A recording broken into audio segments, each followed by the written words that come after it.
Right breaking చూస్తున్నాం. Telangana Congress incharge Meenakshi Natarajan కు ఊహించని షాక్ తగిలింది. తెలంగాణలో నమోదైన ఓ కేసు ఆమె కొంప ముంచింది. మీనాక్షి రాజ్యసభ నామినేషన్ తిరస్కరణకు గురైంది. మధ్యప్రదేశ్ నుంచి కాంగ్రెస్ అభ్యర్థిగా బరిలోకి దిగారు మీనాక్షి నటరాజన్. అయితే తెలంగాణలో ఆమెపై నమోదైన క్రిమినల్ కేసు వివరాలను అఫిడవిట్లో చెప్పలేదని ఈసీకి భారతీయ జనతా పార్టీ ఫిర్యాదు చేసింది. దాంతో ఆమె నామినేషన్ తిరస్కరణకు గురైంది. ఈ అంశంపై మహేష్ కుమార్ గౌడ్ తీవ్రంగా స్పందించారు. ఓడిపోతామనే భయంతోనే ఈసీని అడ్డు పెట్టుకుని భారతీయ జనతా పార్టీ ఈ చర్యకు పాల్పడిందంటూ విమర్శలు గుప్పించారు మహేష్ కుమార్ గౌడ్. రైట్, ఇదే అంశానికి సంబంధించి మాట్లాడదాం. మిట్టా పార్థసారథి గారు, భారతీయ జనతా పార్టీ మాజీ ఎమ్మెల్యే మనకు జూమ్ లో సిద్ధంగా ఉన్నారు. పార్థసారథి గారు నమస్కారం. నమస్కారం అండి, అందరికీ నమస్కారం. ఏంటి మొత్తంగా మీనాక్షి నటరాజన్ నామినేషన్ తిరస్కరణకు గురైంది. మొదటి నుంచి కూడా ఆ సీటు మాదే అంటూ భారతీయ జనతా పార్టీ చెప్పటం, ఇప్పుడు నామినేషన్ తిరస్కరణకు గురవటం ఎక్కడో లాజిక్ కనిపిస్తోంది అంటూ కూడా కాంగ్రెస్ నుంచి విమర్శలు వినిపిస్తున్నాయి. సో ఏం ఆన్సర్ చేస్తారు? మామూలే కదండి, మామూలు కింద పడ్డా కూడా అదొక లఘువు అనేటువంటి పద్ధతిలో మామూలుగా మా వైపు చెప్తుంటారు. కింద పడినా కూడా వాడు అదొక నేను స్టైల్ గా పడ్డాను కానీ నేను కావాలని పడిపోలేదా అని చెప్పేసి అంటారు. అంతే, చరిత్ర అంతా కూడా అంతే. నాకు తెలిసి కాంగ్రెస్ లో అంతర్గత ప్రజాస్వామ్యం చాలా ఎక్కువ కదా. ఆ చాలా ఎక్కువ ప్రజాస్వామ్యంలోనో ఎవరో ఒకరు దీన్ని కుట్రను వాళ్ళే. సరే పార్థసారథి గారు, కాంగ్రెస్ అంతర్గత ప్రజాస్వామ్యం గురించి తర్వాత మాట్లాడదాం. కానీ ఒక రాజ్యసభ నామినేషన్ కు సంబంధించి కనీసం ఒక నోటీస్ అయినా ఇస్తే ఆ నోటీస్ కు మేము వివరణ చెప్పుకునే వాళ్ళం. ఆ అవకాశం కూడా మాకు ఇవ్వకుండా మా గొంతు నొక్కే ప్రయత్నం చేశారు. మొత్తంగా ఈసీతో భారతీయ జనతా పార్టీ కుమ్మక్కు అవ్వటం వల్లే మాకు ఆ నోటీస్ కూడా రాలేదని చెప్పి కాంగ్రెస్ పార్టీ ఆరోపిస్తోంది. సో నోటీస్ ఇచ్చే సాంప్రదాయం లేదా, ఇవ్వాల్సిన అవసరం లేదంటారా? అసలు అట్లా జరుగుతుందా? నేను కూడా ఉన్న స్క్రూటినీ టైం వస్తుంది, మేము నామినేషన్ వేస్తాము, స్క్రూటినీ టైంలో కూర్చుంటాం. స్క్రూటినీ టైంలో కూర్చున్నప్పుడు దానికి స్క్రూటినీలో అందరూ ఆఫీసు, దాంట్లో కాంగ్రెస్ వాళ్ళు ఉంటారు, బీజేపీ వాళ్ళు ఉంటారు, మిగతా పార్టీ ఉంటారు, లోకల్ పార్టీస్ ఉంటాయి, ఇండిపెండెంట్లు ఉంటారు. ఎవరెవరిది ఉందో వాళ్ళకి చూస్తారు. ఒకవేళ మేము బీజేపీ వదిలేసినాం అనుకోండి, పక్కన ఉండేటువంటి ఇంకో వ్యక్తి అబ్జెక్ట్ చేస్తే ఏం చేస్తారు? అసలు ఇట్ ఈస్ రిడిక్యులస్. అసలు ఇట్లా మాట్లాడడం అనేటువంటిది అసలు వాళ్ళకి తెలియదు. అంటే వీళ్ళు ఏమనుకుంటే ప్రజలందరూ గొర్రెలు, మీ ముందు ముఖాబాల మాదిరి ఒక దూరదర్శనే లేదండి. ఇప్పుడు మొత్తం సోషల్ మీడియాలో కావాల్సిన ఉన్నాయి. రైట్, పార్థసారథి గారు, మనకు ఒక ఇంపార్టెంట్ బ్రేకింగ్ అందుతుంది. మీనాక్షి నటరాజన్ రాజ్యసభ నామినేషన్ తిరస్కరణపై మేము ఇక కోర్టుకు వెళ్తాం, కోర్టులోనే తేల్చుకుంటాం. సో ఆర్ఓ పక్షపాతంతో వ్యవహరిస్తున్నారంటూ కూడా మహేష్ కుమార్ గౌడ్ కీలక వ్యాఖ్యలు చేశారు. సో ఇక్కడ కాదు మేము తేల్చుకునేది, ఇక ప్రజాక్షేత్రంలో కాదు, కోర్టులో తేల్చుకున్న తర్వాతే మేము మాట్లాడతాము. ఓటమికి భయపడే నామినేషన్ తిరస్కరించారు అంటూ కూడా మహేష్ కుమార్ కమెంట్స్ చేస్తూ ఉన్నారు. ఓటమికి భయపడి నామినేషన్ తిరస్కరించేలా భారతీయ జనతా పార్టీ పావులు కదిపింది. ఇక కోర్టులోనే ఈ అంశాన్ని తేల్చుకుంటామంటూ కూడా పిసిసి చీఫ్ మహేష్ కుమార్ గౌడ్ మాట్లాడుతున్నారు. ఎన్నికల సంఘం తీరుపై కోర్టుకు వెళ్తాం, ఆర్ఓ పక్షపాతంతో వ్యవహరించారనేది సుస్పష్టంగా కనిపిస్తోంది.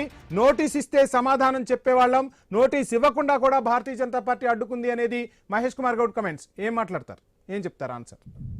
కరెక్ట్ కాదండి, ఇది కేవలం వాళ్ళ యొక్క బాధ్యత రాహిత్యమైనటువంటి యొక్క మాటలే. మామూలుగా జరిగేది ఎలా జరుగుతుందో నేను కూడా ఉన్నానండి. నేను ఎంపీగా, ఎమ్మెల్యేగా 2 సార్లు పోటీ చేశాను, తర్వాత ఎమ్మెల్సీగా పోటీ చేశాను, ఎంపీగా పోటీ చేశాను. ఎవరైనా కానీ అఫిడవిట్ లో మనమందరము కూడా మొత్తం నామినేషన్ వేస్తాం. దానికి స్క్రూటినీకి ఒక డేట్ ఉంటుంది. స్క్రూటినీ డేట్ లో మళ్ళీ వాళ్ళకి అందించేటువంటి అవకాశం ఎవరు ఉండరు. అట్లా అవకాశం ఇస్తే పక్కన వాడు గమ్మున ఉండడు, పక్కన వాడు ఎవడు గమ్మున ఉండడు. బీజేపీ ఒకవేళ గమ్మున ఉంటే పక్కన ఉండేటువంటి మిగతా వాళ్ళు కూడా గమ్మున ఉండాలి కదా, ఎందుకుంటారు? రెండోది, అసలు దీంట్లో ఇదేమన్నా ఏం నార్మల్ ఎలక్షనా? అందరూ ఎమ్మెల్యేస్ వేసేటువంటిది. మాకు తెలుసు 48 మాత్రమే మాకున్న ఎక్స్ట్రాగా 3వ సీటుకి. మాకు బహుశా చాలా మంది కాంగ్రెస్ లో ఉండేటువంటి వాళ్ళే వాళ్ళ యొక్క మీ అంతర్గత ప్రజాస్వామ్యం పేరుతో కానీ వాళ్ళ మీద ఉండేటువంటి వ్యతిరేకతతో కానీ మాకు సపోర్ట్ చేసేటువంటి అవకాశం ఉందేమో. మేము ప్రయత్నం చేస్తాం, తప్పే ఉంది. వాళ్ళు వస్తే గెలుస్తాం, లేకపోతే 48 ఓట్లతో మేమేం గెలవం కదా. అసలు సింపుల్. ఎంత అసలు మూర్ఖంగా మాట్లాడుతున్నారు వాళ్ళు. మీ వాళ్ళని మీరు భద్రపరచుకోండి. క్యాంపు తీసుకెళ్లారు కదా, వెళ్ళండి. ఈరోజు కోర్టుకు వెళ్ళాలి కదా, వెళ్ళండి. కోర్టు తీర్పిస్తే తప్పనిసరిగా చేస్తారు. పొరపాటు అది యాక్సెప్ట్ చేశాను అనుకుందామండి, అతని మీద కంప్లైంట్ పెట్టారా? నేను బీజేపీ వాళ్ళకి పెట్టాం. వేరే వ్యక్తిగతంగా ఉండేటువంటి వాడు ఎవడైనా వాడు పెడితే ఏమైతుందో ఆయన ఉద్యోగం. వ్యవస్థలన్నీ కూడా భారతీయ జనతా పార్టీ గుప్పిట్లో ఉన్నాయి. అందులోనూ ఎలక్షన్ కమిషన్ కు సంబంధించి చాలా సార్లు రాహుల్ గాంధీ బాహటంగానే విమర్శలు గుప్పించారు. వాళ్ళు విమర్శలు చేసేటన్ని మేము అదే అంటాం, మురుగుళ్ళు మురుగుతూనే ఉంటారు, ఏనుగు ముందరికి హ్యాపీగా పోతూనే ఉంటుంది. అసలు ఆ మాట మనం ఎట్లా మాట్లాడతాం? ఇప్పుడు మీకుందని మీకు సరిగ్గా 10 గంటలకు మీకు ఎంట్రీ లోపలికి రావాలా మీ ఆఫీస్లోకి అని ఉంది. 10 గంటలు అయిపోతానే లాక్ చేసేస్తారు. 10 గంటల ఒక్క నిమిషానికి వచ్చేసేసి నాకు అన్యాయం జరిగింది, నన్ను నాశనం చేస్తున్నారు, నన్ను ఒడ్డుకుపోయేట్లుగా చేస్తున్నారు అని మాట్లాడితే అర్థం ఉందా? రూల్స్ అండ్ రెగ్యులేషన్స్ కి వ్యతిరేకంగా ఉంది, కోర్టుకు పోతున్నారు. ఎస్ వెళ్ళండి, కోర్టులో తీర్పు వచ్చింది అనుకోండి, మంచిదే కదా, దానికి సమస్య ఏముంది? పోనీ ఈ ఓట్లన్నీ కూడా ఎక్కడో వచ్చి ఆ రోజు ఓట్లు వేసేది ఇక్కడి నుంచి వేసేది కదా, అందరూ నంబర్స్ అంతా తెలిసిందే వాళ్ళే. ఎమ్మెల్యేసీ వేయాల్సిండేది భారతీయ జనతా పార్టీకి 48 మంది ఉన్నారు, మీకు దాదాపు 64 మంది, అంటే 2 ఓట్లు. సీక్వెన్స్ ఒకసారి మనం గమనిస్తే ఖచ్చితంగా మేము 3వ సీట్ను గెలవబోతున్నామని ముందే చెప్పడం బలం లేకపోయినా ఈ రోజు మీనాక్షి నటరాజన్ నామినేషన్ తిరస్కరణకు గురవ్వడం, కాంగ్రెస్ పార్టీ నుంచి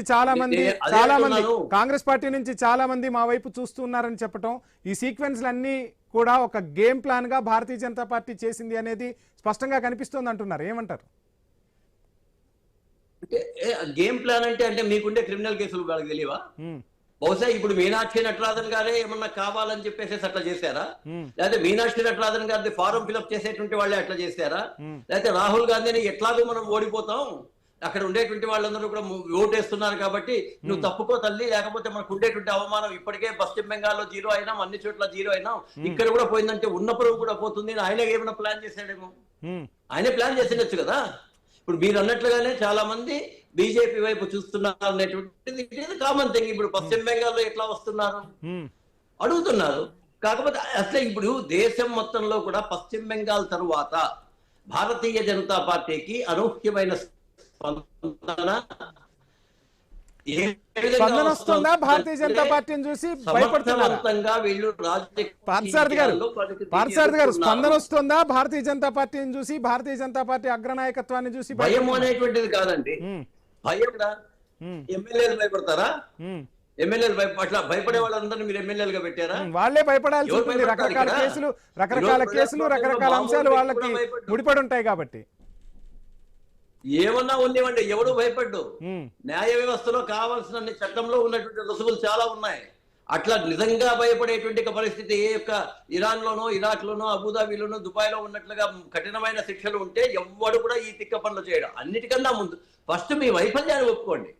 మేము సరిగా చూసుకోలేదు, లేదా మా పార్టీలోనే కుట్రలు జరిగి మీనాక్షి అనేటువంటి ఆమెకి ఉండకూడదు అనేటువంటి ఒక వర్గం అనేటువంటిది చేసిండేటువంటి కుట్ర అని చెప్పండి. వాస్తవం అయితే అది కాదు అనుకుంటే మేము నిర్లక్ష్యంగా ఉన్నామని చెప్పండి.